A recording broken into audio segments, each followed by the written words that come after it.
Welcome. My name is Karen Pitte. My colleague Sabine Schlacke and I would like to present the report with the title Rethinking Land in the Anthropocene by the WBGU, the German Advisory Council on Global Change. We're currently observing three major global crises: the climate crisis, the food system crisis, and the biodiversity crisis. All three are directly related to land use. We call this the trilemma of land use. Although the main cause of the climate crisis is the use of fossil fuels, the way we deal with land today is also the source of considerable emissions. And we must also change our methods of land stewardship because we have to adapt to the effects of climate change. In addition, if we want to limit climate change to well below 2 degrees or even 1.5 degrees, we can hardly avoid actively removing CO2 from the atmosphere. Yet some of the methods for this purpose under discussion are very land-intensive. For example, afforestation or BECCS, that is, bioenergy combined with CO2 capture and storage. The second global crisis we're witnessing is not discussed as often, but it's just as urgent. There are still nearly 700 million people suffering from hunger. Another 1.3 billion people have no access to sufficient, safe and nutritious food, at least no regular access. At the same time, 2 billion people worldwide are overweight. Furthermore, the way we produce food is massively detrimental to the environment. For example, as a result of pesticide use, greenhouse gas emissions, or the destruction of ecosystems. Although sufficient food is currently being produced, it's by no means accessible to everyone. It's often unhealthy and generates high environmental costs. The pressure exerted on the land by the food system is expected to increase in the future, since the world's population is still growing and many dietary habits require a lot of land. The third crisis we're witnessing is the massive decline in biodiversity. Worldwide, more and more natural ecosystems are being destroyed to make room for farmland, pastureland, the mining industry and infrastructure. Add to that environmental pollution, poaching and climate change, and the result is a mass extinction of species worldwide. This loss of genetic, ecosystem and species diversity also means a loss of nature's contributions and services for humans. These ecosystem services are invaluable and range from climate stabilization to the pollination of crops by insects and the provision and purification of water. To avert this biodiversity crisis, the destruction of ecosystems must be halted and their conservation and restoration promoted. At first glance, it hardly seems possible to really overcome all three crises of this trilemma simultaneously. In this report, however, the WBGU shows that there are most certainly reasons to hope for a reduction in competition for land use and also for a shift away from separation towards integration. To achieve this, we propose 5 multiple benefit strategies that can be used to pursue several goals at the same time. The first strategy is ecosystem restoration. It's motivated by the need to create new CO2 sinks, since global CO2 emissions are falling much too slowly. However, both the natural and technical potential of many of these methods for removing CO2 from the atmosphere is still very uncertain. Some of the methods are very land-intensive and also involve the risk that the storage of CO2 might not be permanent. We therefore recommend that CO2 sinks should not be treated equally with emissions reductions, but that explicitly separate targets should be formulated for cutting emissions and for removing CO2. In any case, CO2 emissions must fall rapidly in order to minimize the need for CO2 removal. This then also makes it possible to focus on ecosystem restoration as a multi-benefit strategy. Ecosystem restoration aims to rehabilitate ecosystem services by returning degraded land to a more natural state. Examples include site-specific reforestation, the re-wetting of peatlands, and the restoration of grassland ecosystems. Ecosystem restoration increases absorption of CO2 by soil and vegetation and leads to a rise in biodiversity. However, food security also benefits, for example because ecosystem services such as the pollination of agricultural land by insects are improved. The biodiversity crisis cannot be overcome without the second strategy we're proposing, the expansion and upgrading of protected areas. Protected areas simultaneously also benefit the climate, since the conservation of ecosystems not only prevents CO2 emissions, protected areas also absorb and store CO2 from the air. Finally, protected areas also offer added value for food security, as they not only protect genetic resources, but can also be compatible with sustainable agriculture in cultural landscapes. Scientists and policymakers are calling for the expansion of protected area systems to cover 30% of the global land surface as a meaningful target. However, the quality of the protected areas must also be ensured. Established, internationally agreed criteria for this already exist. One important starting point in this context is the conservation of ecosystems inhabited by indigenous peoples and local communities. These ecosystems together account for over a quarter of the Earth's surface. Here, a very high level of added value can be achieved in several dimensions simultaneously with comparatively low investments. We propose agriculture as a third multi-benefit strategy. We focus primarily on the EU and on sub-Saharan Africa. Soils are becoming degraded in both regions, albeit for very different reasons. In the EU, primarily due to excessive inputs of pesticides and fertilizers. In sub-Saharan Africa, due to insufficient fertilization. In addition, there is a global trend towards growing fewer and fewer plant varieties.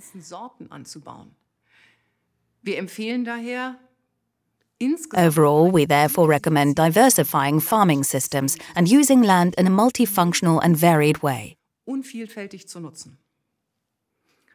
Here are just two examples. One is agroforestry systems, which combine trees with farming and livestock.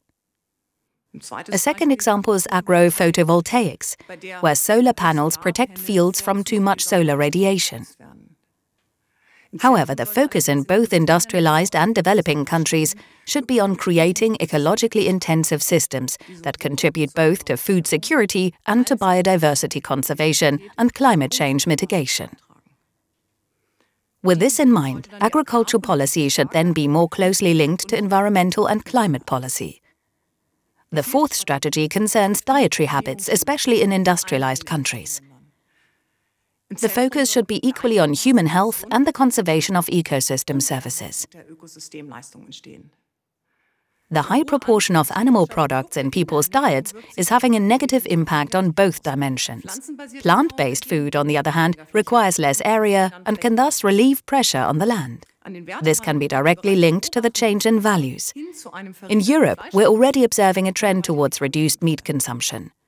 The Planetary Health Diet, recently proposed by the Eat Lancet Commission, with its high vegetable and low meat content, can also point the way forward and should be integrated accordingly into dietary guidelines.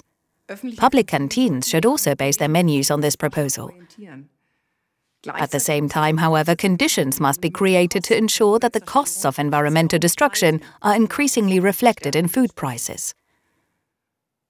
Such a transformation can then make a significant overall contribution towards a globally sustainable food system. Finally, the fifth strategy that we recommend concerns responsibly designing the bioeconomy, that is, using biomass for materials and energy. In this context, it's particularly important to bear in mind that biomass is not available in unlimited quantities, and that priority must be given to food supplies, the conservation of biodiversity, and natural carbon reservoirs. The bioeconomy should focus especially on applications that store biomass and the carbon it contains for as long as possible. Building with wood is a good example of this. We therefore recommend that Germany's federal government, together with international partners, should proclaim a mission for sustainable construction that specifically promotes sustainable building rather than conventional building and makes sustainable building more attractive. Of course, this must also be based on the condition that the necessary timber, too, is produced in a sustainable way. The 5 multi-benefit strategies we have outlined are critical to achieving sustainable land stewardship globally.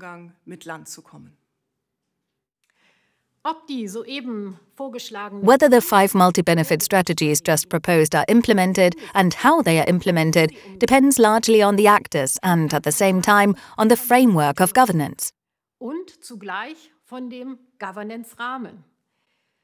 The WBGU therefore also proposes 5 governance strategies.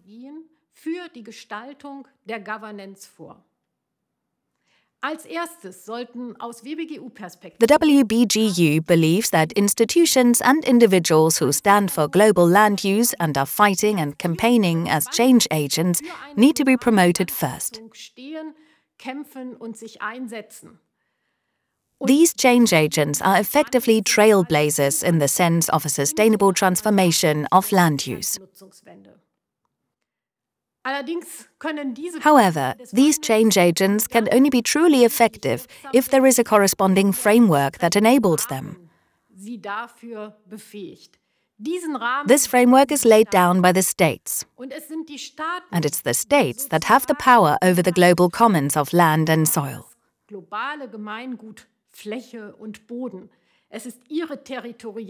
It's their territorial power that they exercise.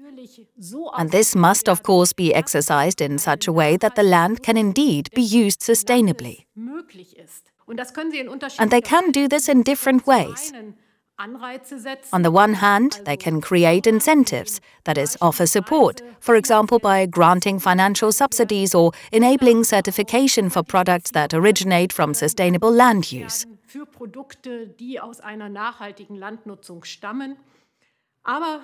But based on our conviction and our analysis, we can also say that incentives and subsidies alone will not be sufficient. Regulations and bans are also needed. That is, prohibitions of unsustainable land use.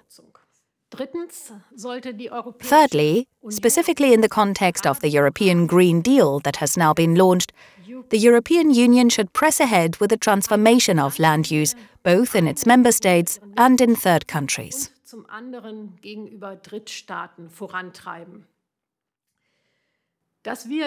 This will probably not succeed within the framework of the currently ongoing reform of the Common Agricultural Policy, CAP, which will set the framework up to 2027.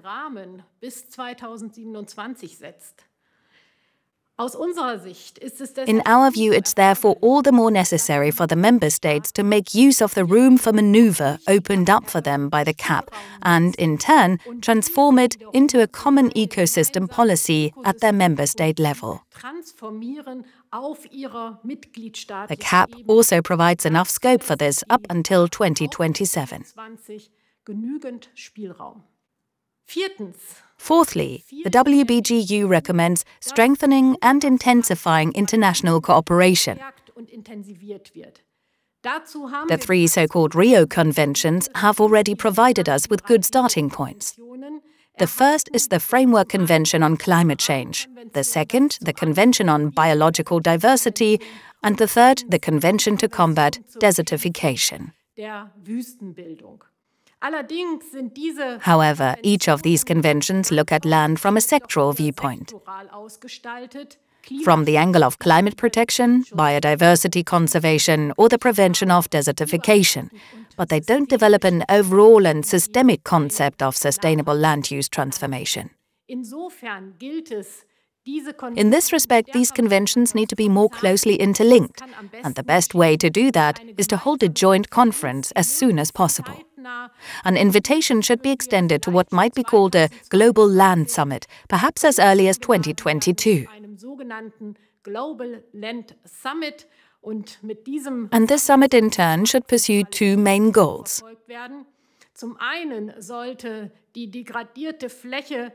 On the one hand, degraded areas of land should be restored. At least 350 million hectares by 2030, or possibly even more. On the other hand, the goal should be to expand protected area systems to cover 30% of the Earth's surface. These are two crucial goals for promoting a sustainable land use transformation in the sense of our multi-benefit strategies. Fifthly, the WBGU has developed something novel.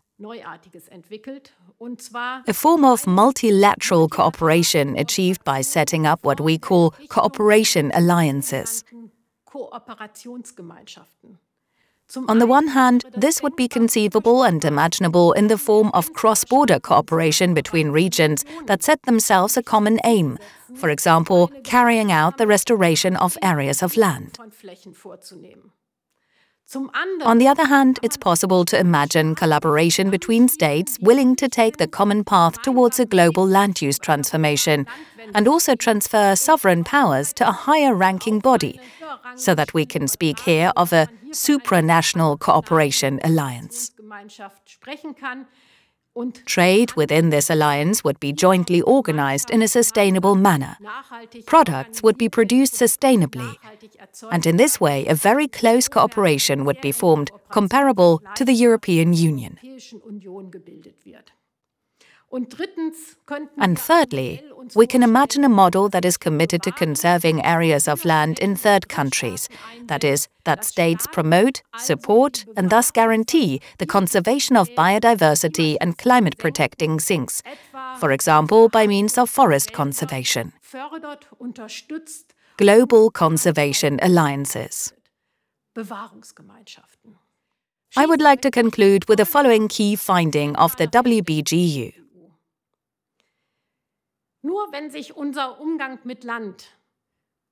Only if our approach to land stewardship changes fundamentally and profoundly will we succeed in achieving the international climate protection goals. Will we be able to hold or perhaps stop altogether the dramatic decline in biodiversity we're currently experiencing. And only in this way will we be able to make our food system sustainable. Thank you very much.